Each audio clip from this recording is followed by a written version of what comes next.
బంగారు నగలు తాకట్టు పెట్టబోతున్నారా? వద్దు. తక్కువ డబ్బులు ఎక్కువ వడ్డీ ఎందుకు? సింపుల్గా శ్రీ స్టార్ గోల్డ్ కంపెనీకి రండి.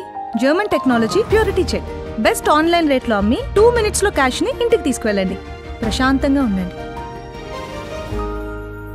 కాల్ 6366 నమస్తే, welcome to R Telugu special story. Tripura రాష్ట్రంలో బంగ్లాదేశ్లతోనే మనలకు మస్తు పరిచయం అవుతుంది. సో ఎందుకంటే వీళ్ళు ఉన్నక్కడ ఉండకుండా ఎప్పుడు ఒకసారి బార్డర్ దాటుడు, ఇటు వచ్చి ఏదో ఒక తిక్క పని చేసుడు, మళ్ళీ ఏదన్నా అయినాక మన చిన్న పోరాన్లు కదా స్కూల్లో సార్కి చెప్పినట్టు ఇంటర్నేషనల్ మీడియాకి పోయి ఇక భారతదేశం మమ్మల్ని ఇట్లా చేసింది, భారతదేశం మా మీద దాడి చేస్తుంది, మమ్మల్ని చిన్న పిల్లల లెక్క ట్రీట్ చేస్తుందని అక్కడ కంప్లైంట్ చేస్తారు. అసలు ఏమైందిరా భయ్ అంటే, మొన్న 15 తారీఖు అక్టోబర్ రోజు కువై అని ఒక డిస్టిక్ ఉంటుంది ఏదైతే త్రిపుర రాష్ట్రంలో. ఆ కువై అనే డిస్టిక్లో విద్యాబిల్ అనే ఒక ఊరు ఉంటుంది. ఆ ఊర్లో ఒక ముగ్గురు దుండగులు అనొచ్చు, వీళ్ళని దొంగలు అనొచ్చు, ఇంకేమైనా పేరు పెట్టచ్చు, ఎందుకంటే వాళ్ళు చేసే పనులు అట్లున్నాయి. వీళ్ళ పేర్లు ఎంత గమ్మతున్నాయంటే జోల్మియా, సజల్మియా, పడత్మియా. ఈ ముగ్గురు అక్టోబర్ 15 రోజు రాత్రి టైంలో ఈ ఊర్లకు వచ్చిర్రు, విద్యాబిల్ అనే ఊర్లకు వచ్చి అక్కడ ఉన్నటువంటి ఆవులను, పశువులను తోకబోమని ప్రయత్నం చేశారు. సో ఒక వ్యక్తి ఇది గమనించి వాళ్ళ మీద అరే ఎందుకు ఇట్లా చేస్తారు, దొంగలు అని చెప్పేసి అతని మీద అంటే ఎదురు నీరుగా ప్రయత్నం చేసారు. అంటే వాళ్ళ ఆవులు ఆయన తీసుకుంటానికి ప్రయత్నం చేసిండు. సో ఇటువంటి పనులకు వచ్చిన వాళ్ళు ఉత్తగా ఉంటారా? ఏదో కత్తులో కటారులో ఏదో ఆయుధాలు పట్టుకొని వస్తారు, పట్టుకొచ్చిర్రు. సో ఎందుకు తీసుకుపోతుర్రు, మాకి ఇర్రి అని అడగడానికి పోయిన ఇతని మీద దాడి చేసారు, విచక్షణ రహితంగా పొడిచారు. సో ఈతన గతం భయంతో రక్తంగారంగా ఆయన ఊర్లోకి ఉరికి అరే ఎవరో దొంగలు వచ్చిర్రు, అటుపక్క నుంచి వెళ్ళి మన ఆవులను తీసుకుపోతుర్రు, దొంగతనం చేసుకొని పోతుర్రు అని ఊరందరినీ పిలిపించి వీళ్ళ దగ్గరకు పోయారు. ఇక వీళ్ళు ఊకుంటారా? ఆల్రెడీ ఈయనను ఒడిసిర్రు, రక్తం కారుతుంది, ఈయనను హాస్పిటల్లో పంపించారు. అక్కడ ఆవులను తీసుకుపోవడానికి వాళ్ళు ట్రై చేస్తారు. సో చూసి ఒక్కటేసారి ఒక 50 మంది అలా ముగ్గురు మీద పడేసరికి వాళ్ళు 4 వీళ్ళు 4 దెబ్బలు వేసేసరికి మనోళ్ళు అన్నీ ఆల్రెడీ దాదాపు 90% అయిపోయారు. సో అయిపోయిన తర్వాత ఈ విషయాన్ని తెలుసుకున్నటువంటి అక్కడ ఉన్న సైన్యాధికారులు కావచ్చు, పోలీసులు కావచ్చు, వెంటనే అక్కడికి వచ్చారు. సో వాళ్ళు దొంగలైనా ఎవరైనా కానీ వేరే దేశం నుంచి వచ్చినప్పటికీ సో వాళ్ళు మనుషులే కాబట్టి అక్కడ ఉన్న పోలీసులు వీళ్ళందరినీ చెల్లాచెదురు చేసి పక్కకొనరపై చేసి పక్కరు అని చెప్పేసి వాళ్ళను హాస్పిటల్కు తీసుకెళ్లే ప్రయత్నం చేస్తారు, కానీ అప్పటికే వాళ్ళు చనిపోయారు. సో చనిపోయిన తర్వాత సిచ్యువేషన్ ఎట్లుందంటే, ఇట్లా మీ వాళ్ళు ఒక ముగ్గురు దాటొచ్చారు, బార్డర్ దాటారు, ఇట్లా అయిందని బంగ్లాదేశ్ వాళ్ళకి చెప్తే వాళ్ళు తిరిగి మన మీదనే అటాక్ చేస్తారు. సో ఇది ఎట్లుందంటే వాళ్ళు ఏమంటారు తెలుసా, భారతదేశ పౌరులు మా సామాన్య మనుషుల్ని, సామాన్య మానవుల్ని ఒక ముగ్గురిని చంపేసిర్రు, అక్కడ ఉన్న సైన్యం కానీ పోలీసులు కానీ పట్టించుకోలేదు, అక్కడ ప్రజలు దాడి చేస్తుర్రు, అక్కడున్న సైనికులు పోలీసులు కూడా మా వాళ్ళని చంపేస్తున్నారు అని చెప్పి వీళ్ళు మీడియాలో స్టేట్మెంట్ ఇస్తారు.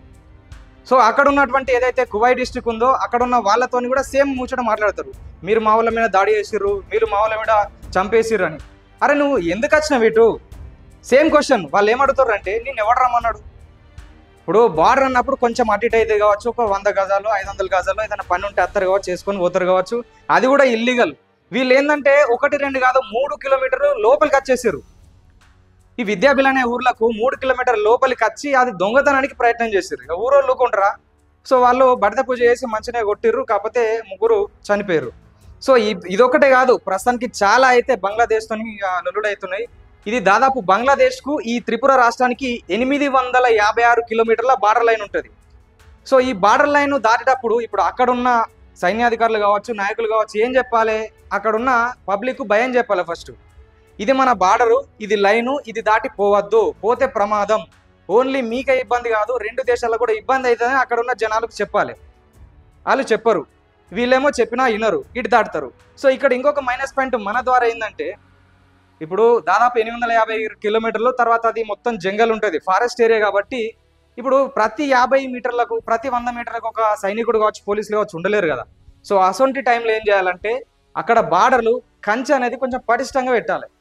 పటిష్టంగా ఉంటే వాళ్ళు ఇటు రాకుంటుంటారు. ఇంకొకటి ఏంది, సో టెక్నాలజీ మారుతుంది కావచ్చు, కొంచెం టెక్నాలజీ వాడి అటోళ్ళు ఇటు దాటకుండా చూసుకోవాలి. దానికి ఈ స్పెషల్గా డ్రోన్ కెమెరాలు కావచ్చు, లేకపోతే ఏదైతే ఈ సెన్సార్లు కావచ్చు పెట్టాలి. సెన్సార్ లాంటివి పెడితే ఏమవుతుందంటే, సో ఎప్పుడు ప్రతి చోట పోలీసులు కావచ్చు, సైనికులు కావచ్చు ఉండలేరు కాబట్టి కనీసం ఒక వ్యక్తి దాటానికి ప్రయత్నం చేస్తుండు, లేకపోతే ఒక వ్యక్తి బార్డర్లా కనబడ్డాడు అనుమానాస్పదంగా అంటే అది తెలిసి ఒకవేళ సెన్సార్కి టాలెట్ చేస్తే సో వీళ్ళు అక్కడ ఉన్న పోలీసులు కావచ్చు, సైనికులు కావచ్చు వెళ్ళి అక్కడ వీళ్ళు వాళ్ళని ఎదుర్కొనే ప్రయత్నం చేయొచ్చు. సో ప్రభుత్వాలు కూడా కొంచెం ఇలాంటి చర్యలు తీసుకొని ఇలాంటి జరగకుండా చూసుకోవాలి, ఎందుకంటే అంతర్జాతీయంగా మళ్ళీ మనకే ప్రాబ్లం అవుతుంది కాబట్టి. సో ప్రజలు కూడా ఇవలో ఆశ్చర్యంగా అని చెప్పి ఎగబడి కొట్టకుండా కొంచెం దొరకబట్టి కట్టేసి పోలీసులుగా పేపితే బాగుంటుంది.